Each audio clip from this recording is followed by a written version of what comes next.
Creed en sus profetas. Domingo 21 de mayo 2023. Salmos 15. El hombre piadoso. Salmo de David. Oh Señor, ¿quién habitará en tu tabernáculo? ¿Quién residirá en tu santo monte? El que anda en integridad y hace justicia, el que habla verdad en su corazón, el que no calumnia con su lengua, ni hace mal a su prójimo, ni hace agravio a su vecino. Aquel ante cuyos ojos es menospreciado el vil, pero que honra a los que temen al Señor. Aquel que, a pesar de haber jurado en perjuicio suyo, no por eso cambia. Aquel que no presta su dinero con usura, ni contra el inocente acepta soborno. El que hace estas cosas no será movido jamás. El conflicto de los siglos. Capítulo 12. La reforma en Francia. Alta protesta de Spira y a la confesión de Augsburgo, que marcaron el triunfo de la reforma en Alemania, siguieron años de conflicto y oscuridad. El protestantismo, debilitado por las divisiones sembradas entre los que lo sostenían y atacado por enemigos poderosos, parecía destinado a ser totalmente destruido. Millares sellaron su testimonio con su sangre. Estalló la guerra civil. La causa protestante fue traicionada por uno de sus principales adherentes. Los más nobles de los príncipes reformados cayeron en manos del emperador y fueron llevados cautivos de pueblo en pueblo. Pero en el momento de su aparente triunfo, el monarca fue castigado por la derrota. Vio que la presa se le escapaba de las manos y al fin tuvo que conceder tolerancia a las doctrinas cuyo aniquilamiento constituyera el gran anhelo de su vida. Había comprometido su reino, sus tesoros y hasta su misma vida en la persecución de la herejía, y ahora veía sus tropas diezmadas, agotados sus tesoros, sus muchos reinos amenazados por las revueltas, y entre tanto seguía cundiendo por todas partes la fe que en vano se había esforzado en suprimir. Carlos V estaba combatiendo contra un poder omnipotente. Dios había dicho, haya luz, pero el emperador había procurado impedir que se desvaneciesen las tinieblas. Sus propósitos fallaron, y en prematura vejez, sintiéndose agotado por tan larga lucha, abdicó el trono y se encerró en un claustro. En Suiza, lo mismo que en Alemania, vinieron días tenebrosos para la reforma. Mientras que muchos cantones aceptaban la fe reformada, otros se aferraban ciega y obstinadamente al credo de Roma. Las persecuciones dirigidas contra los que aceptaban la verdad provocaron finalmente una guerra civil.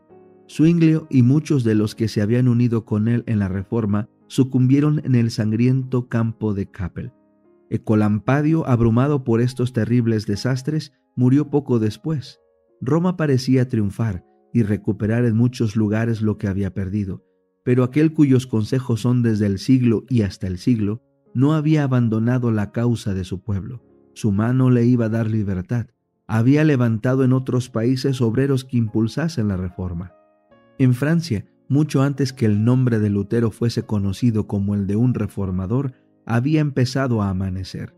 Uno de los primeros en recibir la luz fue el anciano Lefebvre, un hombre de extensos conocimientos, catedrático de la Universidad de París y sincero y fiel partidario del Papa. En las investigaciones que hizo en la literatura antigua, se despertó su atención por la Biblia e introdujo el estudio de ellas entre sus estudiantes. Lefebvre era entusiasta adorador de los santos y se había consagrado a preparar una historia de estos y de los mártires, como la dan las leyendas de la Iglesia. Era esta una obra magna que requería mucho trabajo, pero ya estaba muy adelantado en ella cuando decidió estudiar la Biblia con el propósito de obtener de ella datos para su libro. En el sagrado libro halló santos, es verdad, pero no como los que figuran en el calendario romano. Un raudal de luz divina penetró en su mente. Perplejo y disgustado abandonó el trabajo que se había impuesto y se consagró a la palabra de Dios. Pronto comenzó a enseñar las preciosas verdades que encontraba en ella. En 1512, antes que Lutero y Zwinglio empezaran la obra de la Reforma, escribía Lefebvre: Dios es el que da, por la fe, la justicia, que por gracia nos justifica para la vida eterna. Refiriéndose a los misterios de la redención, exclamaba: Oh grandeza indecible de este cambio. El inocente es condenado y el culpable queda libre. El que bendice carga con la maldición y la maldición se vuelve bendición. La vida muere y los muertos viven. La gloria es envuelta en tinieblas y el que no conocía más que confusión de rostro es revestido de gloria. Y al declarar que la gloria de la salvación pertenece solo a Dios, declaraba también que al hombre le incumbe el deber de obedecer. Decía: si eres miembro de la iglesia de Cristo, eres miembro de su cuerpo, y en tal virtud estás lleno de la naturaleza divina. Oh, si los hombres pudiesen penetrar en este conocimiento y darse cuenta de este privilegio, cuán pura, casta y santa no sería su vida, y cuán despreciable no les parecería toda la gloria de este mundo en comparación con la que está dentro de ellos y que el ojo carnal no puede ver. Hubo algunos entre los discípulos de Lefebvre que escuchaban con ansia sus palabras, y que mucho después que fuese acallada la voz del maestro, iban a seguir predicando la verdad. Uno de ellos fue Guillermo Farel. Era hijo de padres piadosos y se le había enseñado a aceptar con fe implícita las enseñanzas de la iglesia. Hubiera podido decir como Pablo: conforme a la más rigurosa secta de nuestra religión, he vivido fariseo, Hechos 26:5.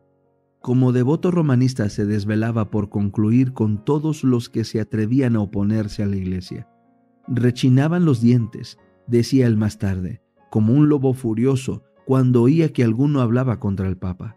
Había sido incansable en la adoración de los santos en compañía de Lefebvre, haciendo juntos el jubileo circular de las iglesias de París, adorando en sus altares y adornando con ofrendas los santos relicarios. Pero estas observancias no podían infundir paz a su alma. Todos los actos de penitencia que practicaba no podían borrar la profunda convicción de pecado que pesaba sobre él. Oyó como una voz del cielo las palabras del Reformador: la salvación es por gracia. El inocente es condenado y el culpable queda libre. Es únicamente la cruz de Cristo la que abre las puertas del cielo y la que cierra las del infierno. Farel aceptó gozoso la verdad. Por medio de una conversión parecida a la de Pablo, salió de la esclavitud de la tradición y llegó a la libertad de los hijos de Dios. En vez del sanguinario corazón del lobo hambriento, tuvo, al convertirse, dice él, la mansedumbre de un humilde e inofensivo cordero, libre ya el corazón de toda influencia papista y entregado a Jesucristo.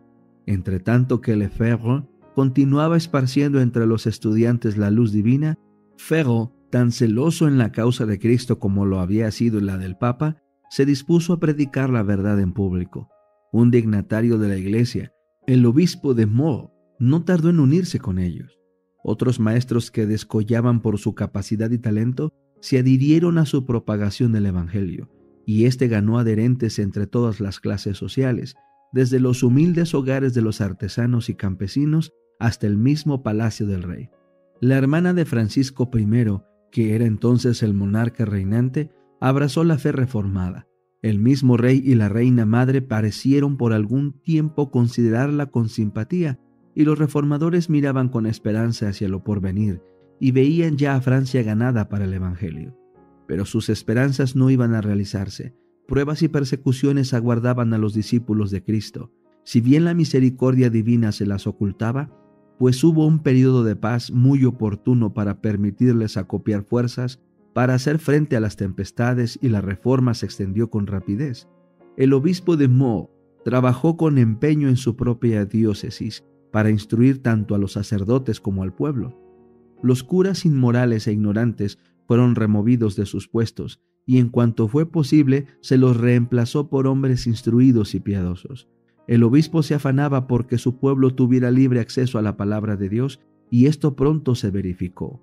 Lefebvre se encargó de traducir al Nuevo Testamento, y al mismo tiempo que la Biblia alemana de Lutero salía de la imprenta de Wittenberg, el Nuevo Testamento francés se publicaba en Meaux. El obispo no omitió esfuerzo ni gasto alguno para hacerlo circular entre sus feligreses, y muy pronto el pueblo de Meaux se vio en posesión de las Santas Escrituras.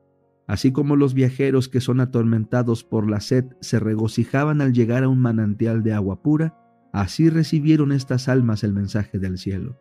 Los trabajadores del campo y los artesanos en el taller amenizaban sus trabajos de cada día hablando de las preciosas verdades de la Biblia. De noche, en lugar de reunirse en los despachos de vinos, se congregaban unos en casas de otros para leer la palabra de Dios y unir sus oraciones y alabanzas. Pronto se notó un cambio muy notable en todas estas comunidades. aunque formadas de gente de la clase humilde, dedicada al rudo trabajo y carente de instrucción, se veía en ella el poder de la reforma, y en la vida de todos se notaba el efecto de la gracia divina que dignifica y eleva. Mansos, amantes y fieles resultaban ser como un testimonio vivo de lo que el Evangelio puede efectuar en aquellos que lo reciben con sinceridad de corazón. La luz derramada en Meaux iba a extenderse más lejos. Cada día aumentaba el número de los convertidos.